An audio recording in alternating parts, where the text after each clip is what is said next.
Hello viewers, welcome to my channel. মৰমৰ IT বিষয়ৰ ছাত্ৰ ছাত্ৰীসকল, যোৱা ক্লাছত আমি ক্লাছ 9ৰ 2 নম্বৰ চেপ্টাৰ কিবোৰ্ডিং স্কিলৰ দুটি ভিডিঅ' আলোচনা কৰিছিলোঁ। তাত আমি কিবোৰ্ডৰ বেসিক ট্ৰিক সম্পৰ্কে কথা পাতিছিলোঁ। আজিৰ এই ভিডিঅ'টোত আমি এটি সফটওয়্যাৰ সম্পৰ্কে অধ্যয়ন কৰিম, যি সফটওয়্যাৰৰ সহায়ত আমি টাইপিং স্কিল আহৰণ কৰিব পৰাকৈ প্ৰেক্টিছ ইত্যাদি কৰিব পাৰোঁ। প্ৰথমে তোমালোকক সেই সফটওয়্যাৰটো ডাউনলোড দিয়াৰ প্ৰসেস মই ইয়াত দেখাই দিছো। সফটওয়্যাৰটোৰ নাম তোমালোকে ইয়াত দেখা পাই আছা, ৰেপিড টাইপিং। ইয়াৰ ভাৰ্সন হৈছে বৰ্তমান 5.4। গতিকে আমি এই ৰেপিড টাইপিং যিটো সফটওয়্যাৰ আছে সেই সফটওয়্যাৰটো ডাউনলোড দিয়া প্ৰথমে চাই লওঁ। তাৰ কাৰণে তোমালোকে ব্ৰাউজাৰত যাব লাগিব।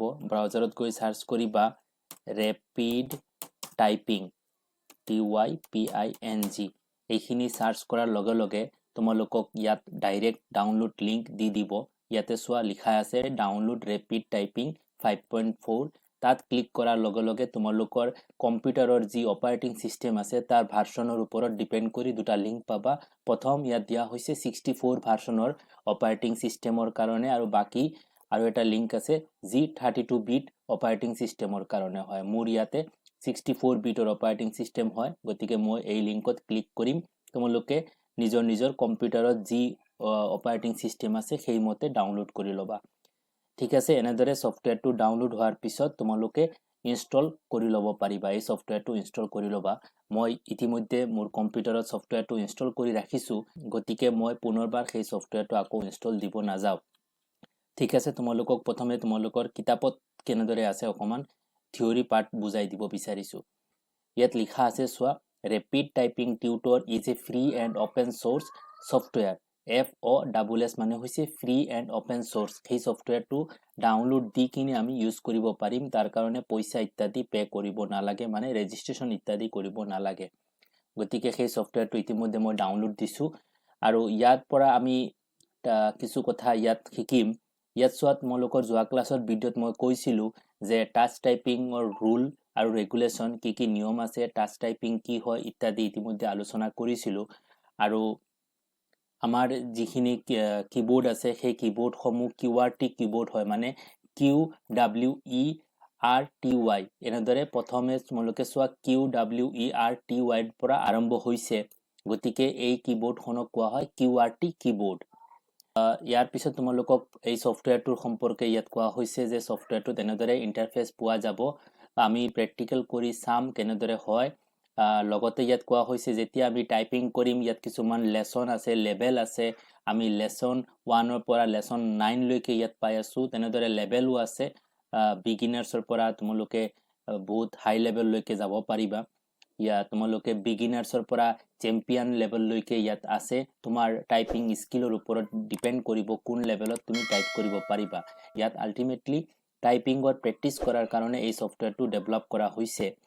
তো আমি ইয়াত চাম, যেতিয়া আমি টাইপিং কৰিম আমাক কিছুমান লিখা আহিব, আমি প্ৰেক্টিকেল কৰি চাম, এতিয়াই চাম। তাত তোমালোকে চাবা যে কিছুমান ৰিজাল্ট যেতিয়া আমাৰ টাইপিং কৰা হ'ব তাত টাইমাৰ লিখা থাকিব। সেই টাইমৰ ভিতৰত যদি আমি শুদ্ধকৈ লিখি যাব পাৰো তেতিয়াহ'লে এনেদৰে গ্ৰীণ কালাৰৰ আহিব। এই কালাৰ কেইটা তোমালোকে মনত ৰাখিবা, পৰীক্ষাৰ প্ৰশ্নৰ কাৰণে ইম্পৰ্টেন্ট, যে কি কালাৰৰ কি ইন্ডিকেশন আছে। যদি গ্ৰীণ কালাৰ হয় তেতিয়াহ'লে আমাৰ হ'ব গোটেই কেইটা আমি ৰাইট ইনপুট দিছো। ইয়েলো কালাৰ আহে যদি তেতিয়াহ'লে আমি ৰাইট ইনপুট দিছো, বাট আমাৰ টাইম লিমিট এক্সিড হৈ গৈছে, মানে আমাক যিমান সময় দিছিলে সেই সময়ৰ ভিতৰত আমি টাইপিং কৰিব পৰা নাই। শুদ্ধকে টাইপিং কৰিছো বাট সময়ৰ পিছত টাইপ কৰিছো, গতিকে আমাৰ ইয়েলো কালাৰ আহা মানে সেই অৱস্থাকে বুজাব। ৰেড কালাৰ আহিলে আমাক বুজাব যে আমি ভুল টাইপ কৰিছো, যি লিখা আছিলে সেই মতে টাইপ কৰা নাই, কিন্তু সময়ৰ ভিতৰতে আমাক টাইপ কৰিব আমি পাৰিছো। আমি উইদিন দা একসেপ্টেবল টাইম ফ্ৰেম, আমি টাইমৰ ভিতৰত টাইপ কৰিছো যদিও আমাৰ লিখাখিনি শুদ্ধ হোৱা নাই, তেতিয়াহ'লে ৰেড কালাৰ আহিব। অৰেঞ্জ কালাৰ আহিব যেতিয়া আমাৰ গোটেই টাইপিং সময়ৰ পিছতো টাইপ কৰিম, সময় পাৰ হৈ যোৱাৰ পিছত টাইপ কৰিম, লগতে আমাৰ টাইপিংখিনি ভুল হ'ব। এনেকে কন্ডিশনত ইয়াক অৰেঞ্জ কালাৰ আহিব। মানে অৰেঞ্জ কালাৰটো হৈছে একেবাৰে ওৱৰ্ষ্ট ৰিজাল্ট, একেবাৰে বেয়া ৰিজাল্ট, মানে সময়ও পাৰ হ'ব আৰু সেইফালে ভুলকে টাইপ কৰিলে অৰেঞ্জ কালাৰ আহিব। তো আমি এই কালাৰসমূহৰ পৰা চাই গম পাম যে আমাৰ কোন কেইটা টাইপিং কৰোতে শুদ্ধ হৈছে কোনকেইটা সময়ৰ পিছত টাইপ কৰিছো কোনকেইটা সময়ৰ আগত কৰিছো গোটেইখিনি কথা আমি গম পাম আৰু ইয়াৰ ওপৰত আমাক এনেদৰে পাৰফৰমেন্স লাইন দেখাব আমি এনেদৰে গম পাম যে কেনেদৰে আমাৰ কিমান words per minute আমি টাইপ কৰিব পাৰিছো WPM মানে হৈছে words per minute এই হিচাপত আমাৰ টাইপিং স্কিল জোখা হয় তো ইয়াতে তোমালোকে আৰু লেসন হিচাপে পাবা বা ইন্ট্ৰোডাকশন লেভেল আছে তাৰ পিছত অন্যান্য লেসন সমূহ ইয়াত আছে ঠিক আছে মই আৰু বেছি দীঘলীয়া নকৰাকৈ তোমালোকক সফটওয়্যাৰটো লৈকে লৈ গৈছো যেহেতু মই ইতিমধ্যে সফটওয়্যাৰটো ডাউনলোড কৰি ৰাখিছো ইনষ্টলো কৰিছো মোৰ কম্পিউটাৰত গতিকে মই সাৰ্চ কৰিম ৰেপিড টাইপিং এইটো 5 ভাৰ্সন গতিকে মই এইটো ওপেন কৰি আছো ৰেপিড টাইপিং 5 সফটওয়্যাৰটো ইয়াত ওপেন হ'ব তোমালোকে চাবা ওপেন হোৱাৰ পিছত এনেদৰে ইন্টাৰফেসখন আহিছে মই ফুল স্ক্ৰিন কৰি দিছো তোমালোকৰ দেখাৰ সুবিধাৰ কাৰণে ইয়াত তোমালোকৰ পিসি নাম আহিব যেহেতু মোৰ নামত ৰেজিস্টাৰ হৈ আছে গতিকে মোৰ নাম আহিছে আৰু টাইপিং ৰেপিড টাইপিং সফটওয়্যাৰটোৰ নাম ভাৰ্সন লগত আছে ইয়াত তোমালোকৰ চোৱা টাইমাৰ আছে যেতিয়া আমি স্টাৰ্ট কৰি দিম এই বটনটোত স্টাৰ্ট কৰাৰ লগে লগে লেসন যেতিয়া স্টাৰ্ট কৰিম আমি শৰ্টকাট হিচাপত কিবোৰ্ডত থকা F5 বটনটো ইউজ কৰিব পাৰো স্টাৰ্ট কৰাৰ কাৰণে আৰু ইয়াত চোৱা বেসিক ইন্ট্ৰোডাকশন পাৰ্ট আছে তোমালোকে বিগিনাৰ্স আছে ইন্ট্ৰোডাকশনত একেবাৰে বেসিক কিছু লেসন দিয়া হৈছে সো লেসন 1 শিফট কি প্ৰেক্টিস আছে তাৰ পিছত এনেদৰে কি সমূহৰ বেসিক কিছুমান প্ৰেক্টিস দিয়া হৈছে তাৰ পিছত 2 নম্বৰ লেসন আছে তোমালোকৰ বিগিনাৰ্সত যোৱাৰ লগে লগে এনেদৰে লেসন বেলেগ লেসন আছে আমি ইয়াত ওয়াৰ্ডস পাৰ মিনিটত আমি কিমান একুৰেট হৈছে কিমানখিনি পাৰিছো গুটিখিনি কথা আমাৰ ৰিজাল্টত আহিব গতিকে মই তোমালোকক প্ৰথমে ইন্ট্ৰোডাকশন খিনি দেখাই দিছো বেসিক লেসনত আছো ইয়াত সব মই টাইপ কৰি যাম আৰু লগতকে তোমালোকৰ টাইমাৰটো লক্ষ্য কৰিবা টাইমাৰটো কমি গৈ আছে মই স্টাৰ্ট কৰি দিছো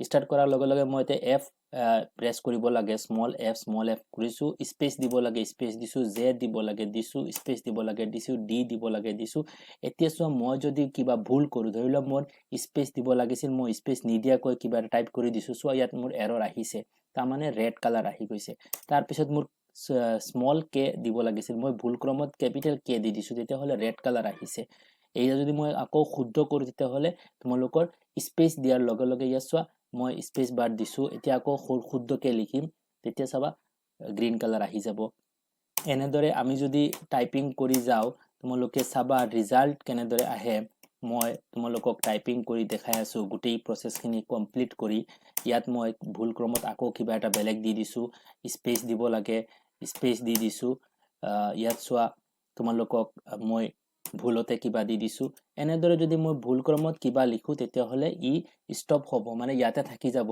আগবাঢ়ি না যায় গতিকে মই ইয়াত দি দিছো ইতিমধ্যে তোমালোকে সব মোৰ সময় পাৰ হৈ গৈছে মাইনাসত গৈ আছে মোৰ সময় তাৰ মানে মই সময় পাৰ হৈ মোৰ গৈছে এতিয়া সব মোৰ ইয়াতে মোৰ ৰিজাল্ট আহি গৈছে যে কিমান স্পিডত মই লিখিছো বা কিমান একুৰেট হৈছে ইয়াত চোৱা গুটেইখিনি ইয়াত তোমালোকক দেখাইছে মিনিটত মই কিমান 13টা ওয়াৰ্ড পাৰ মিনিটত লিখিছো তাৰ পিছত এনেদৰে তোমালোকে চাবা একুৰেচিৰ কথা কোৱা হৈছে স্লো ডাউনৰ কথা আছে মানে এই গুটেই ডিটেইলছ খিনি তোমালোকে যিমান বেছি ভালকে টাইপ কৰিবা সিমান বেছি তোমাৰ ইয়াত ইমপ্ৰুভ হ'ব কি এৰৰ আহিছিলে গুটেইখিনি ইয়াত চাবা মই কি ভুল কৰিছো ৰেড কালাৰ দি দেখাইছে ডিটেইলছ ষ্টেটিষ্টিক্স সমূহ ইয়াত দেখাইছে যে কিমান পাৰ্সেন্ট আমাৰ একুৰেট হল গুটেইখিনি কথা ইয়াৰ পৰা আমি গম পাই যাও তো আলটিমেটলি এটো এটা ওভাৰঅল ৰিপোৰ্ট হয় তুমি ইয়াৰ পৰা তোমাৰ টাইপিং কৰাৰ স্কিল গম পাবা তো নেক্সট গো অন কৰাৰ লগে লগে মোক লেসন 2 লৈকে লৈ গৈছে বা মই বিচাৰিলে পুনৰবাৰ লেসন 1 কে আমি আকৌ এবাৰ ট্ৰাই কৰি চাব পাৰো তেনেকৈ তোমালোকে যেতিয়া লেসন কমপ্লিট কৰিবা শুদ্ধ চিন আহি যাব এবাৰ লেসন 2 ত আহি গৈছে লেসন 2 ত মই টাইপ কৰি আছো ইয়াত চোৱা ভুল হল মোৰ প্ৰথমতে এনেদৰে আমি স্টাৰ্ট কৰাৰ পিছত আমি আগবাঢ়ি গৈ থাকিব লাগিব প্ৰথমে মই কি দিব লাগিছিল লেফট ৰিং ফিংগাৰ দি আমি এটো S দিব লাগে S টাইপ কৰিলো তাৰ পিছত মই স্পেস দিলো স্মল l দিলো স্পেস দিছো a দিছো স্পেস দিছো এনেদৰে মই যিমান আগবাঢ়ি গৈ থাকিম কিমান বেছি মোৰ টাইপিং হৈ থাকিব তো মই ভুল যদি চাও ভুল হয় কেতিয়াবা ভুল হলে তুমি আগবাঢ়ি যাব নোৱাৰিবা শুদ্ধ কৰাৰ পিছতে নেক্সটত যাব এবাৰ ভুল হৈছিলে মই শুদ্ধ কৰি দিছো শুদ্ধ কৰাৰ পিছত নেক্সটত গল তো এনেদৰে আমি টাইপিং কৰাৰ লগে লগে তোমালোকে এই লাইনটো চাই থাকিবা সময়খিনি এনেদৰে গৈ থাকিব এই লাইনটোতে সময়খিনি গৈ আছে আৰু ইফালে মোৰ টাইমাৰটো মাইনাছত গৈ আছে তো এইটো যদি তোমালোকে প্ৰেক্টিছ কৰিবা যিমান বেছি প্ৰেক্টিছ কৰিবা সিমানে বেছি তোমাৰ ইমপ্ৰুভমেন্ট আহিব তো আলটিমেটলি এই সফটওয়্যাৰটোৰ সহায়ত আমি প্ৰেক্টিছ কৰিবৰ কাৰণে অতি ভাল সফটওয়্যাৰ যিমান বেছি প্ৰেক্টিছ কৰিবা সিমানে বেছি টাইপিং স্কিল তোমাৰ ভাল হ'ব ঠিক আছে ইয়াত তোমালোকৰ কিতাপত কিছু প্ৰশ্ন আছে আমি অহা ক্লাছৰ পৰা প্ৰশ্ন উত্তৰসমূহ সমাধান কৰিম ইয়াত তোমালোকক কিতাপতো ডিটেইলছ কথাখিনি বুজাই দিয়া হৈছে তোমালোকে নিশ্চয় সকলোৰে লগত এই কিতাপখন আছে সফট কপি আছে তোমালোকে চাবা নেক্সট ক্লাছত আমি প্ৰশ্ন উত্তৰসমূহ সমাধান কৰিম গতিকে যিসকল মৰমৰ ছাত্ৰ ছাত্ৰী এতিয়াও মোৰ চেনেলটো সাবস্ক্ৰাইব কৰা নাই সাবস্ক্ৰাইব কৰি লবা আৰু বেল আইকনটো অন কৰি ৰাখিবা যাতে মই যেতিয়া ভিডিও আপলোড কৰো তোমালোকে নটিফিকেশন হিচাপে পাই যাবা আৰু ইয়াতে আজিৰ ক্লাছ শেষ কৰিছো ধন্যবাদ